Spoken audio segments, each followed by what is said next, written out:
우리에게 주시는 말씀 보겠습니다. 시편 42편 1절에서 11절까지 말씀입니다.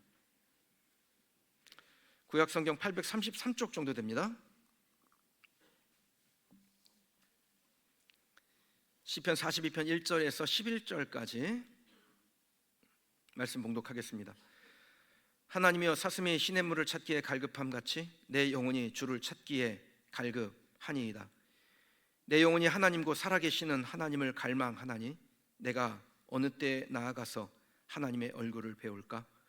사람들이 종일 내게 하는 말이 내 하나님이 어디 있느냐 하오니 내 눈물이 주야로 내 음식이 되었도다. 내가 전에 성의를 지키는 무리와 동행하여 기쁨과 감사의 소리를 내며 그들을 하나님의 집으로 인도하였더니 이제 이 일을 기억하고 내 마음이 상하는도다. 내 영혼아, 내가 어찌하여 낙심하며 어찌하여 내 속에서 불안해하는가? 너는 하나님께 소망을 두라. 그가 나타나 도우심으로 말미암아 내가 여전히 찬송하리로다. 내 하나님이여, 내 영혼이 내 속에서 낙심이 되므로 내가 요단 땅과 헤르몬과 미살산에서 주를 기억하나이다. 주의 폭포 소리에 깊은 바다가 서로 부르며 주의 모든 파도와 물결이 나를 휩쓸었나이다.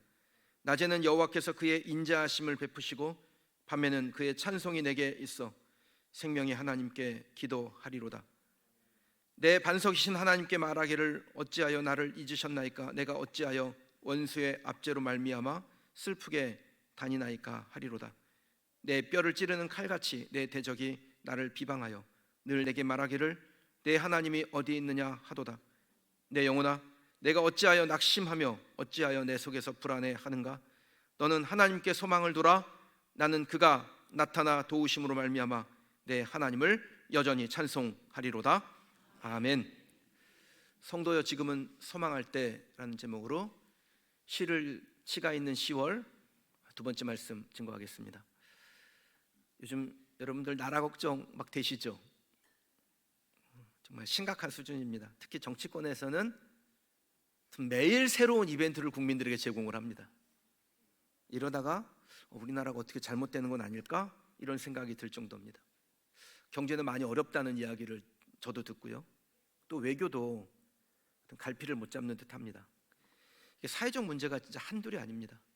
특히 우리나라 미래에 매우 중요한 영향을 주는 출산율은 이게 몇 년째 최악의 상황을 맞이하고 있습니다. 캘리포니아 대학교 조앤 윌리엄스라는 교수가요, 이 한국의 합계 출산율에 대한 보고서 대한민국 완전히 망했네요 라고 했다는 거예요. 이게 뉴스에 나오더라고요. 정말 이런 소리 들으면 아이고 그런가? 이런 위기감이 들지요. 이렇게 결혼하는 청년이 와서 감사한데 취직, 결혼, 출산 이걸 포기한 청년들이 너무나 많습니다.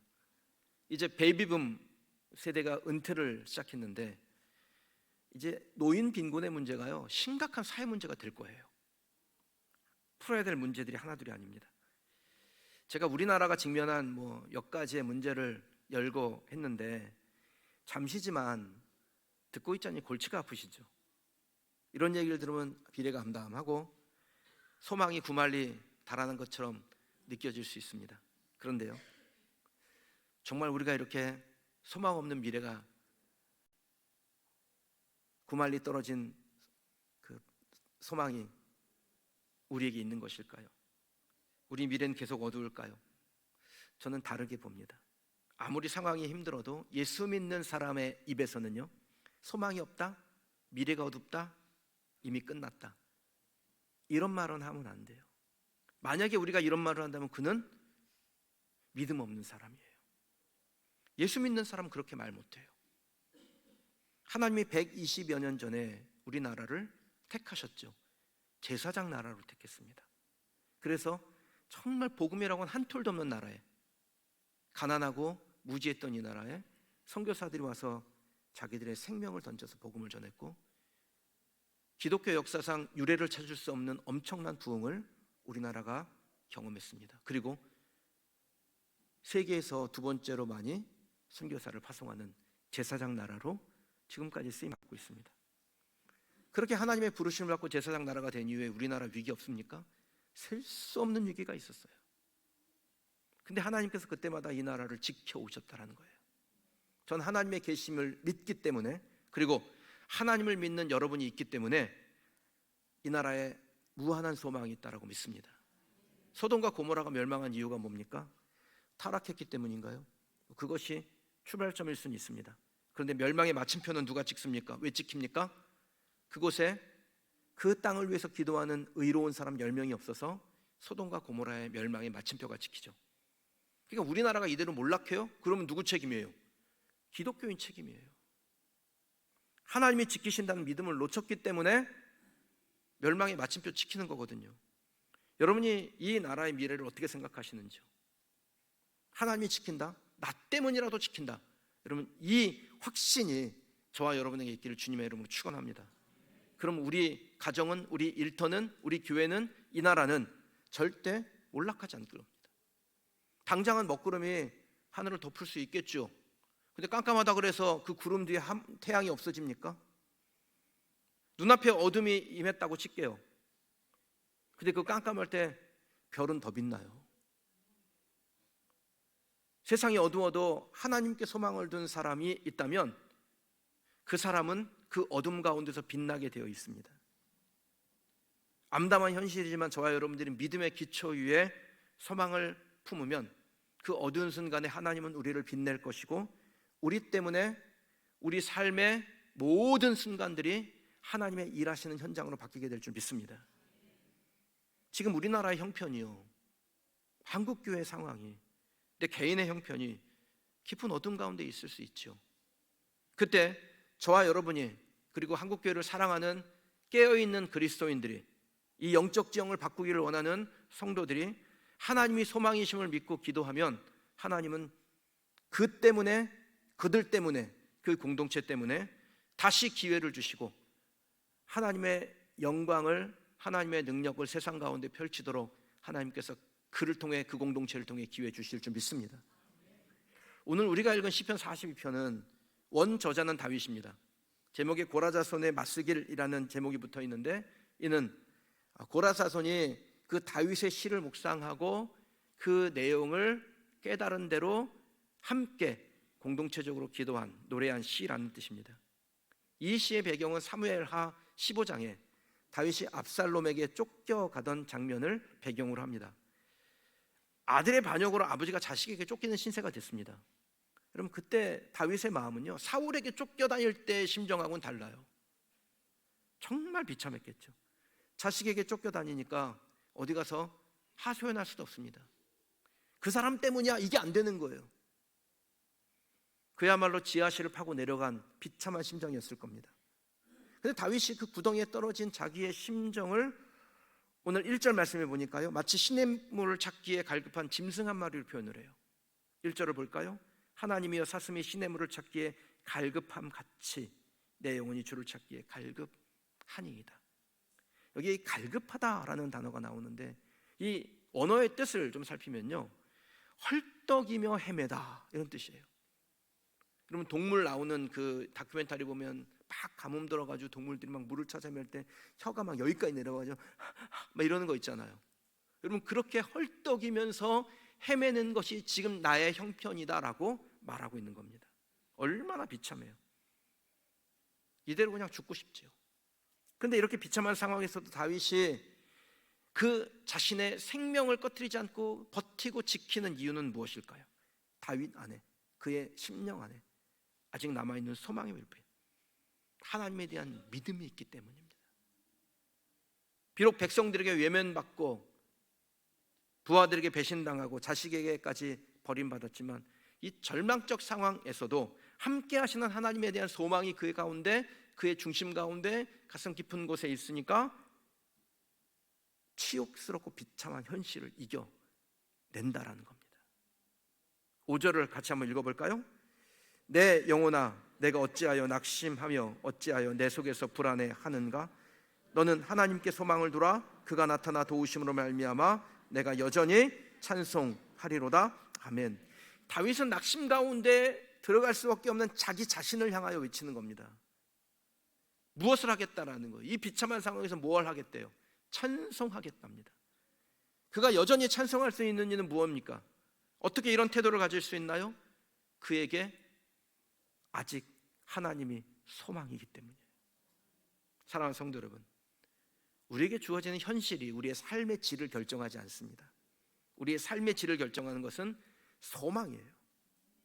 하나님을 소망으로 삼는 그 사람은 그래서 삶의 질이 더 나아질 수밖에 없는 거예요. 더 좋아지게 되는 겁니다. 저와 여러분이 하나님에 대한 소망을 잃지 않는다면 그것이 우리를 버티게 하고 견디게 하고 지키게 하는 능력이 되며 우리의 미래를 바꾸는 시작이 될 줄 믿습니다. 지금 여러분 형편이 어떠세요? 제가 뭐 이렇게 대충 봐도 어떤 분들은 좀 어려운 상황에 있는 분이 눈에 들어옵니다. 제가 이번 주 어떤 한 성도님을 만났는데요, 인생의 큰 위기를 만나셨어요. 근데 그분에게 그렇게 말씀드렸어요. 하나님께 기회를 드려보세요. 작은 병원에서 뭐 검사를 했는데 의사가 좀 심각하게 큰 병원을 가라 그랬다는 거예요. 그래서 저를 찾아왔어요. 그래서 제가 잠깐 만났는데 손이 덜덜덜덜덜 떨려요. 너무 손이 떨려서 제가 손을 붙잡았어요. 그리고 제 몸으로 가져와서 이렇게 붙잡아 놓고 하나님 앞에 기도하는데, 하나님, 주님이 손을 만져주신 것 같은 느낌을 주세요. 얼마나 불안해요? 얼마나 두려워요? 그러니까 말을 하는데 자기도 모르게 손이 덜덜덜 떨리더라고요. 그리고 이 성도님께 권면했습니다. 하나님께 기회를 드리세요. 그리고 하나님께 기회를 드렸다면 평안히 일상의 삶을 사세요. 한나가 엘리제 사장을 찾아갔을 때 그의 마음이 원통하고 격분됐다 그랬어요. 근데 엘리제 사장과 기도한 후에 한나가 이렇게 고백합니다. 당신의 여종이 당신께 은혜 입기를 원하나이다 하고 가서 먹고 얼굴에 다시는 근심빛이 없더라. 이 말씀처럼 하나님께 소망을 두고 하나님께 기회를 드리고 담담하게 일상을 사시라라고 권면을 드렸습니다. 여러분, 인생의 위기 누구에게나 찾아올 수 있습니다. 여러분, 그때 하나님께 소망을 두어야 돼요. 그때 하나님께 소망을 두는 사람은 그의 삶의 일부가 아니라 전부를 바꿔내는 하나님의 능력을 경험할 수 있습니다. 죽고 싶은 마음이에요. 그럼 하나님께 소망을 두기로 결정해 보세요. 그만두고 싶어요. 여러분, 그 순간에 내가 하나님께 소망 한번 둬야겠다 결정해 보세요. 그럼 하나님께서 그 사람을 통해서 하나님의 일을 하실 거예요. 그게 기회를 드리는 거예요. 하나님은 반드시 하나님의 일을 하시는 분입니다. 우리가 이 현실에서 눈을 돌려서 하나님을 바라보며 소망할 때 우리의 삶에 반드시 삶의 질이 달라지는, 삶의 질이 나아지는 하나님의 복을 누리게 될 줄 믿습니다. 인간이 동물과 다른 점이 뭐예요? 동물은 본능을 따라 살아가지만요, 사람은 소망을 따라 살아갑니다. 소망대로 사는 거예요. 사람에게 소망이 있느냐 없느냐에 따라서 그 사람의 삶의 질이 달라지게 되어 있습니다. 그건 중요한 요인이죠. 소망이 있는 사람은 월세방에 살아도요, 자기에게 일어날 미래의 더 좋은 삶의 질을 위해서 기대하고 꿈꾸며 살아요. 그런데 소망이 없는 사람은 100평 아파트에 살아도 날마다 나의 인생은 잘 안 될 거야, 힘들 거야, 이걸 지킬 수 없을 거야, 불안하고 두려워하다가 멸망하는 인생이 됩니다.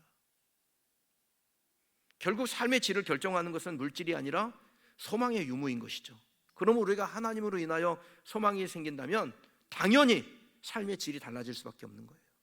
전 여러분들의 영과 육의 삶의 질이 달라지기를 주님의 이름으로 축원합니다. 다윗의 상황 누가 보더라도 불행했습니다.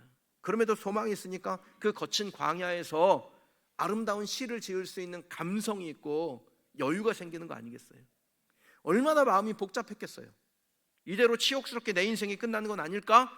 그가 시편에 고백한 대로 내 영혼아 어찌하여 두려워하는가, 불안해하는가? 그게 현실이라고요. 왜 두려움이 없겠습니까? 이런 상황에서 여러분, 붓이 손에 잡혀요? 시상이 떠올라요? 그런데 하나님만 생각하면 그렇지가 않은 거예요.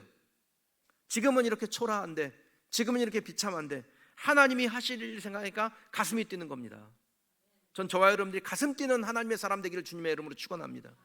그럼 어떻게 돼요? 당연히 찬양이 나오죠. 어제 전세대 새벽기도에 말씀 전하러 오신 목사님이요, 개척하고 10개월 정도 됐는데 56명 등록했다 그랬어요. 그때 제가 이분을 딱 만난 거예요. 와서 말씀 전하는데 지금 교인들이 한 70명 정도 된다 그래요. 1년 좀 지났는데 돈이 없어가지고 개척을 하긴 해야 되는데 가진 게 없으니까 어떻게 할까 하다가 인천시청 앞에는 YMCA 건물에 강당이 있는데 그 강당을 한 주에 20만 원씩 내고 그 강당을 빌려서 개척을 했어요. 이런 개척을 MH 개척이라고 한대요. 이런 여기 개척하는 분들이 그래요. 맨 땅에 헤딩 개척이라고. 그러니까 그 강당에다가 토요일 오후만 되면 의자를 깔고 또 예배가 끝나면 의자를 접고 또 남의 강당이니까 기스나거나 더럽히면 안 되니까 거기를 다 물걸레질을 해가지고 깨끗하게 정리를 하고, 여름하고 겨울에는 그야말로 진짜 죽을 만큼 힘든 고역이었습니다. 근데 그 힘든 일이 그렇게 좋았답니다. 자기가 줄 맞춰놓은 그 의자에 성도들이 와서 앉아서 그 의자를 채울 생각을 하니까 그 의자까지도 사랑스럽더라는 거예요. 저는 그 감정이 뭔지 좀 이해할 수 있어요. 저도 개척하고 초기에요. 지금 이렇게 딱 바닥에 고정된 의자니까 여러분이 아무리 힘차게 앉아도 이 의자가 뒤로 밀리지 않는데, 초기에는 이게 개인 의자니까 사람들이 앉으면 이게 뒤로 밀리거든요. 그래서 주일 토요일만 되면 이제 정렬, 가운데 정렬을 하는 거예요. 그리고 수건을 깨끗이 빨아서 그 의자를 딱 닦는데, 그 닦으면서 그런 기도 했거든요. 하나님, 내일 이 의자에 앉는 성도님 하나님 은혜 받게 해주시고, 하나님께서 새로운 성도가 이곳에 앉으면 우리 교회 등록한 성도 되게 해달라고 그렇게 기도했던 옛날 생각이 나더라고요. 그러면 상가에 십자가도 달지 않았습니다. 그런데 그 교회에 계산해 보니까 매주 평균 2.5명이 등록을 했어요. 아직 9년이 안 됐는데 우리 교회가 처음과 비교하면 1000% 성장했어요. 아니, 얼마를 더 성장해야 놀라지도 않고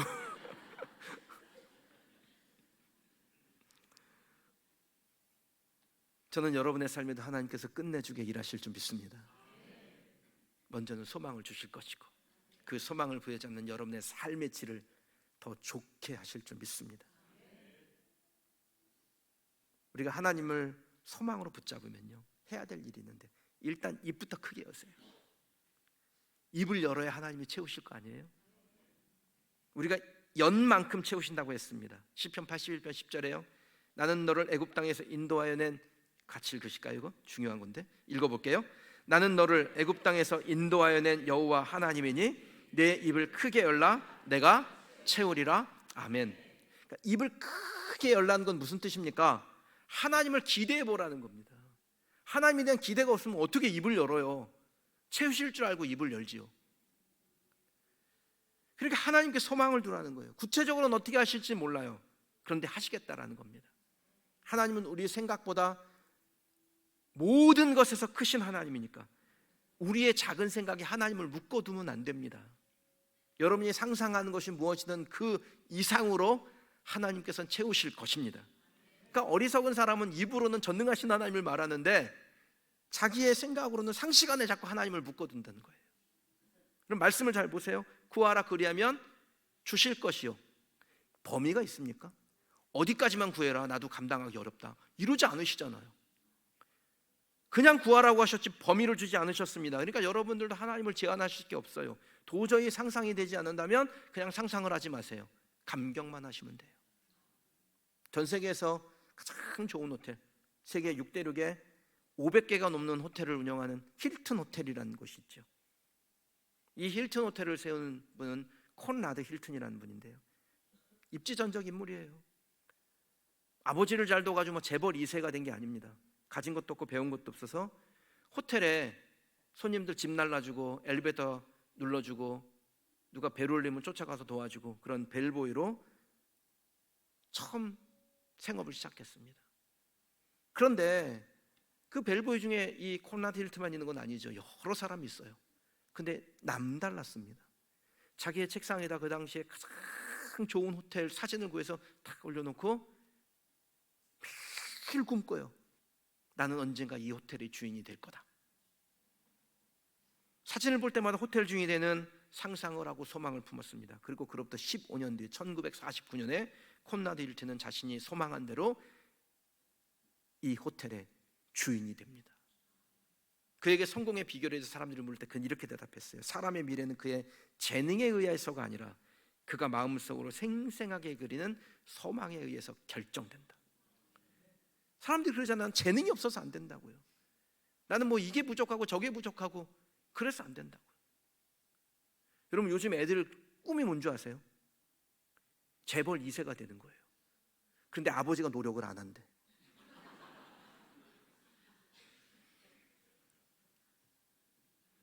소망한 대로 하나님은 일하시잖아요.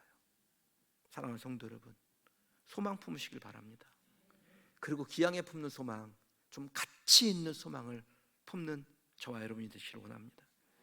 이 땅의 것이 완전하다면 소망을 품어볼 만하죠. 그런데 때로는요, 이 땅의 것이 소망인 줄 알았는데 그것이 도리어 우리를 더 절망으로 밀어넣을 때가 있어요.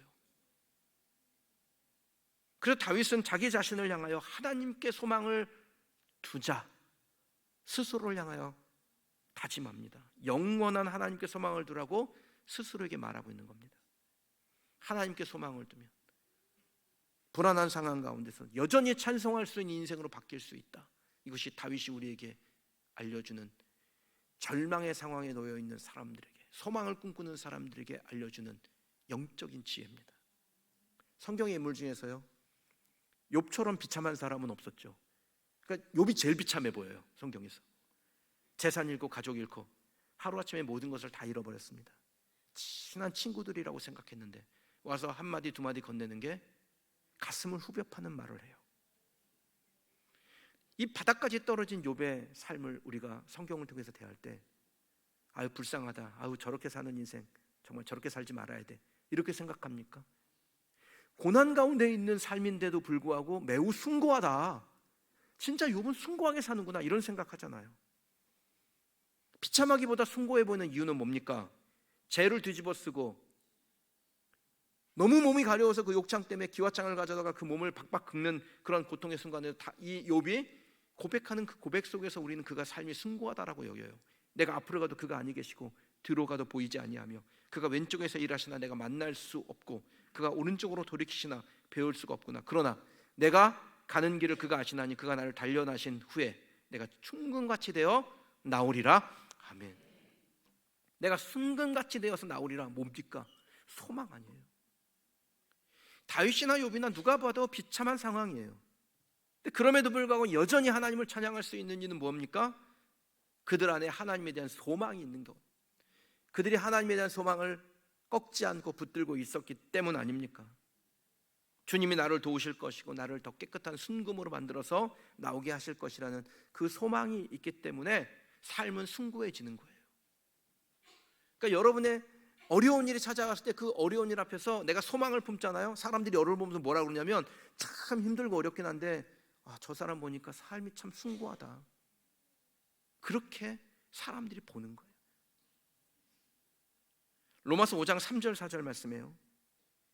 우리가 환난 중에도 즐거워하나니 이는 환난은 인내를, 인내는 연단은 소망을 이루는 줄 알미로다. 아멘. 여러분, 이 말씀에서 소망이 빠진다면 어떻게 됩니까? 그야말로 절망과 고통의 연속이지요. 환난을 인내로 버텼더니 그 연단이 오고 연단이 지나가니 소망이 와서 소망을 이루어진 소망이 되면 좋았는데 소망이 없어요? 소망을 안 품어요? 그럼 다시 환난으로 가겠죠? 환난 인내 연단, 환난 인내 연단, 이것을 계속 살아간다고 생각해 보세요. 지옥 같은 삶이에요, 이거는.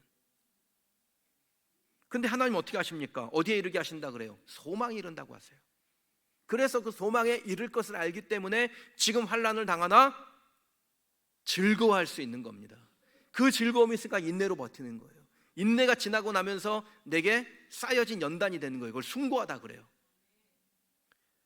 어떠한 환경 가운데서도 모든 것을 합력하여 선을 이루시는 하나님께 소망을 둔다면 연단은 이루어진 소망, 좋아진, 나아진 삶의 질이 되는 겁니다. 그래서 하나님께 소망을 두면요, 주식이 좀 폭락해도, 부동산이 내려가도, 사업이 좀 안 돼도, 실직을 하더라도, 자녀 성적이 떨어져도, 내 건강에 문제가 생길지라도 절망에 빠지지 않으면 결국에는 더 좋아질 우리의 미래를 사랑할 수 있게 되는 거예요. 기대하게 되는 거예요. 저는 저와 여러분들이 하나님께 소망을 두고 내 현실이 아니라 내 미래를 꿈꾸며 기대하는 삶의 질이 달라지는 성도가 되시길 주님의 이름으로 축원합니다. 어디에 소망 두고 계세요? 하나님이세요. 그렇다면 여러분에게 증거가 나와야 돼요. 하나님께 소망을 둔 사람은요, 제일 먼저 표정이 바뀝니다. 표정이 달라져요. 소망이 생겼는데 슬퍼요. 소망을 가슴 가운데 품고 있는데 막 얼굴이 죽상해요. 부정적인 기운으로 가득해요. 말할 때마다 안 된다고 말해요. 소망이 하나님께 있지 않은 사람이죠. 이건 원리거든요. 내가 하나님께 소망을 품으면 그는 현실이 아니라 미래를 바라보니까 그의 미래는 하나님의 소망으로 잘 될 것이니까, 삶의 질이 나아질 것이니까 당연히 뭐부터 바뀝니까? 표정부터 바뀌죠. 성경이 그것을 우리에게 말씀합니다. 엘리자 사생의 기도받고 돌아간 이 한나, 가서 먹고 얼굴에 다시는 근심의 빛이 없었다 그랬어요. 얼굴에 근심의 빛이 없는 건 뭡니까? 표정이 바뀌는 거 아니에요.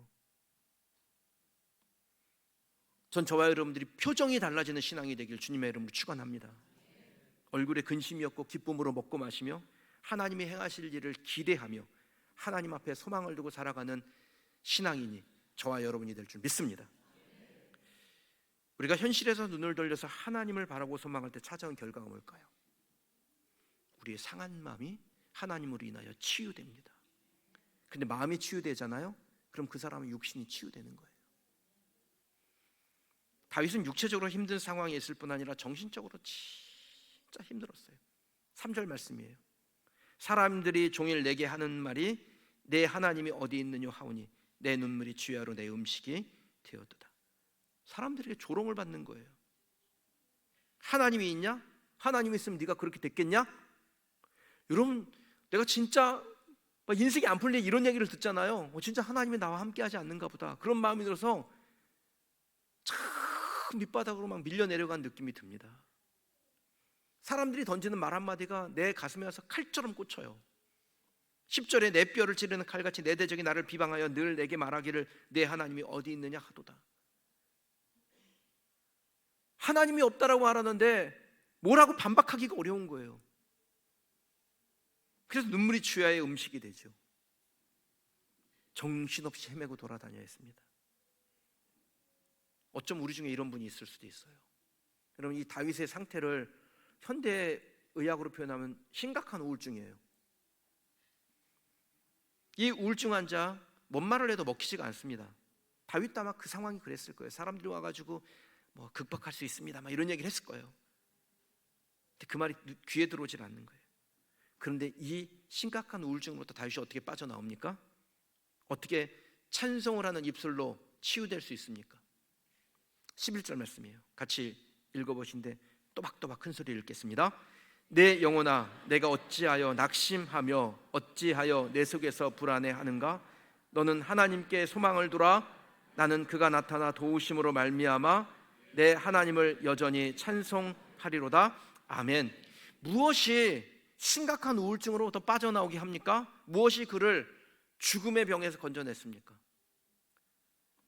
소망을 하나님께 둘 때, 그 소망이 하나님을 바라볼 때 그 상한 마음의 치유를 경험하게 됩니다. 여러분, 소망은요, 칼날같이 찌르는 말 때문에 상처받은 그 영혼을 고쳐요. 그러니까 여러분들이 누군가에게 갈 때, 무슨 말을 전해줄 때 잘 전하셔야 돼요. 우리가 진짜 까딱 실수할 수 있는 게 뭐냐면 전언이라 그래요. 다른 사람들의 얘기를 듣고 그 사람에게 가서 얘기해 주는 거예요. 그런데 가서 하는 얘기가 너 누가 얘기하는데 너 좀 뭐 이렇대 저렇대 이런 나쁜 얘기 하잖아요. 이걸 전해주는 말이에요. 이건 절대로 하시면 안 돼요. 만약에 그런 얘기를 들었으면 그냥 끝난 거예요. 거기서 무슨 얘기를 하냐면 하나님이 여러분에게 주신 음성, 하나님이 여러분에게 주신 그 말을 전언하셔야 돼요. 근데 그 말은 반드시 소망의 말이 될 수밖에 없어요. 하나님이 여러분에게 김집사에게 전해라, 죽었다고 전해라, 아주 박살낸다고 전해라, 그렇게 하시겠어요? 하나님이 전하시는 말씀이 뭡니까? 내 영혼은 산다. 너는 더 나아질 것이다. 너에겐 소망이 있다. 내가 너와 함께한다. 그럼 이 말씀을 전하시라는 거예요. 그럼 사람들이 전원 잘못하면 마상 당합니다. 마상 아시죠? 마음의 상처, 줄여서. 소망이 없는 사람은 쉽게 당해요. 그러니까 우리가 해야 될 일이 뭐예요? 가서 소망을 차곡차곡 쌓아주는 거예요. 하나님께서 전하시는 소망의 말을 여러분의 입술로 전언할 때 그것이 그 사람에게 쌓이고 쌓여서 환경을, 상황을 이기는 힘이 되는 것입니다. 여러분, 다윗이 역사의 전면에 등장하기 전에 이스라엘 백성들은요, 거대한 골리앗 앞에서 아무 저항도 하지 못한 채 깊은 절망감 가운데 들어갔어요. 골리앗이 나와가지고 하나님을 모욕하고 이스라엘의 군대를 모욕하는데 누구 한 사람 그 앞에 나가서 반박하는 사람이 없어요. 집단적 우울증에 걸린 거예요, 이게. 근데 이런 현실을 누가 깨나요? 하나님을 향하여 소망을 가지고 있던 다윗이 깹니다. 근데 다윗이 그 소망을 깰 만한 능력이 겉으로 볼 때 있어 보여요? 소년이었어요. 갑옷이 맞지 않는 사람이에요. 근데 하나님께 소망을 두었다라는 것은 다른 모든 사람들과 남달랐습니다. 이 다윗이 골리앗 앞에서 이렇게 외칩니다. 다윗이 블레셋 사람에게 이르되 너는 칼과 창과 단창으로 내게 나아오거냐? 나는 만군의 여호와 이름 곧 내가 모욕하는 이스라엘 군대의 하나님의 이름으로 내게 나아가노라. 여러분 잘 보세요. 하나님께 소망을 둔 다윗이요, 집단 우울증에 빠진 이스라엘 전체를 구원합니다. 근데 지금도 모든 일은 똑같이 흘러가요. 역사는 그대로 반복돼요. 지금도 집단적 우울증에 걸렸을지라도 소망을 품은 한 사람이 있으면 그 사람이 그 집단을 구출해내요. 가정에 어려운 일이 있어요? 한 사람이 기도하면 그 사람이 그 가정을 건지는 겁니다. 교회에 힘든 일이 있어요? 기도하는 한 사람이 있으면 그 사람이 그 교회를 건지는 거예요. 이 나라가 어려워요? 기도하는 한 사람이 그 나라를 건져요. 아유, 목사님 나라가 얼마나 큰데 한 사람이 건져요. 한 사람이 건져요. 역사에 항상 그렇게 되어 있잖아요. 나라가 쫄딱 망강에 세우는데 누가 건져요? 기도하는 한 사람이 건져내잖아요.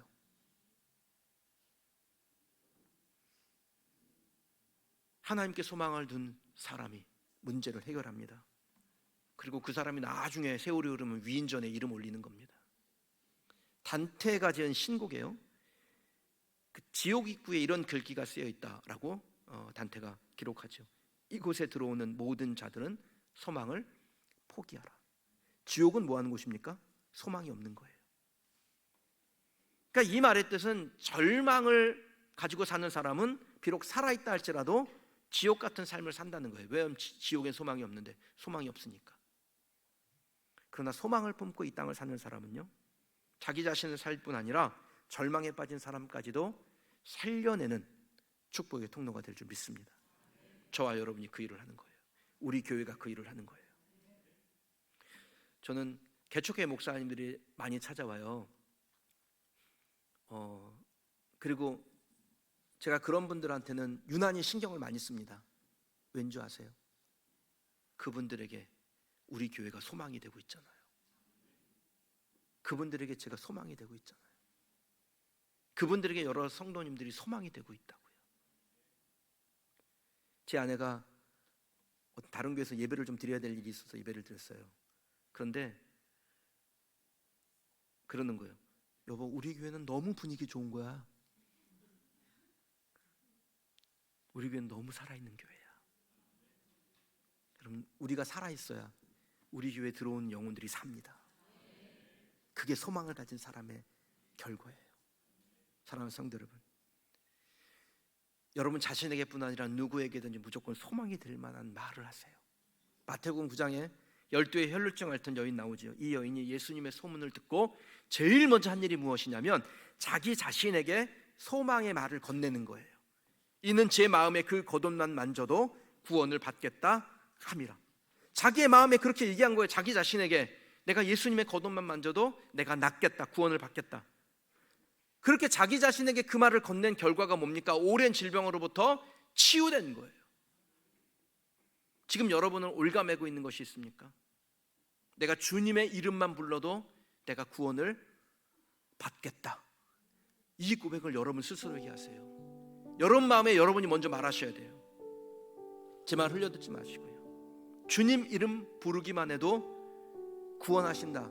그게 성경 아닙니까? 주의 이름을 부르는 자는 누구든지 구원을 받으리라. 인생을 바꾸기 위해서는 말씀에 귀를 기울이셔야 됩니다. 그래서 마음속에서 이루어지는 대화가 매우 중요해요.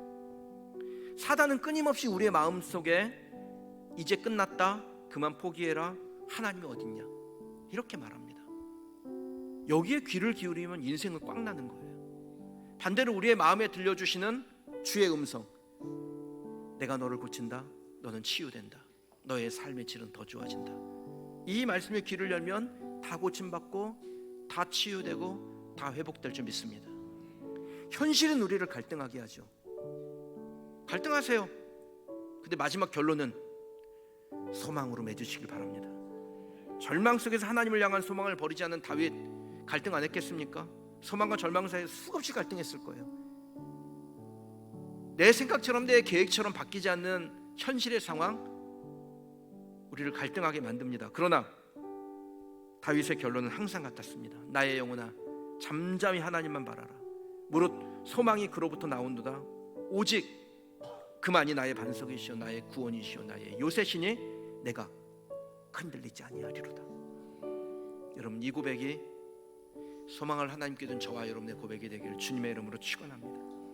우리가 이 고백으로 우리의 인생을 살아가면요, 매번 항상 언제나 반드시 한결같이 하나님께서 우리에게 주신 하나님의 은혜를, 능력을, 그 권능과 역사의 결과들을, 그리고 우리를 통해서 다른 이들을 변화시키는 그 하나님의 일하심을 누리게 될 줄 믿습니다. 이 한 주간 저와 여러분이 그렇게 사시고, 또 우리가 만나는 패밀리들, 그들은 하나님을 나의 소망으로 인정하지 못하는 사람들 아니에요. 그러니까 우리가 전하는 거 아니에요. 그분들에게 여러분이 가셔서 소망의 하나님이 어떤 분이신지를 여러분의 표정으로, 여러분의 언어로, 여러분의 행함으로, 그리고 더 나아진 삶의 질, 우리의 변화된 현실로 그들에게 예수 증거하는 성도들이 되시길 주님의 이름으로 축원합니다. 다 같이 자리에서 일어나십시다.